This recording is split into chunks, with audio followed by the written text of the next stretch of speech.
ผู้โดยสารซื้อตั๋วไปบ้านโป่งนะคะแล้วกำลังเข้าแล้วนะคะผู้โดยสารได้ซื้อตั๋วไปลงบ้านโป่งนะคะแล้วกำลังเข้าแล้วค่ะ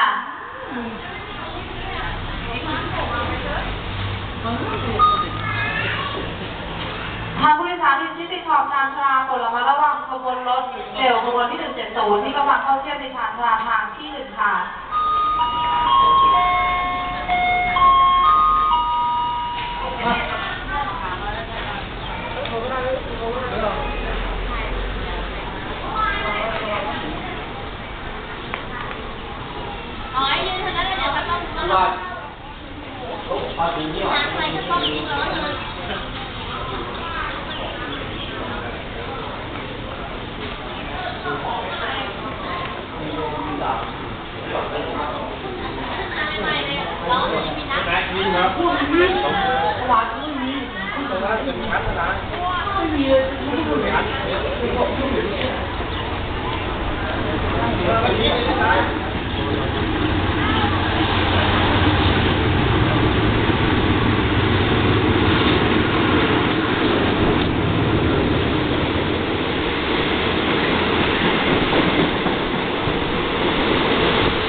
ขบวนรถจอดเทียบชานชาลาทางที่1เป็นขบวนรถเร็วขบวนที่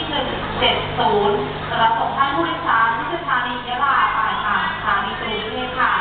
และเชื่อที่จะเทียนทางฟองนัมเบอร์วันที่จะรับพิเศษนัมเบอร์วันเซเว่นโอฟองยะลาทูเรนคอร์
และหวังเป็นอย่างยิ่งว่าในโอกาสครั้งต่อไปจะรถไฟจะมีความ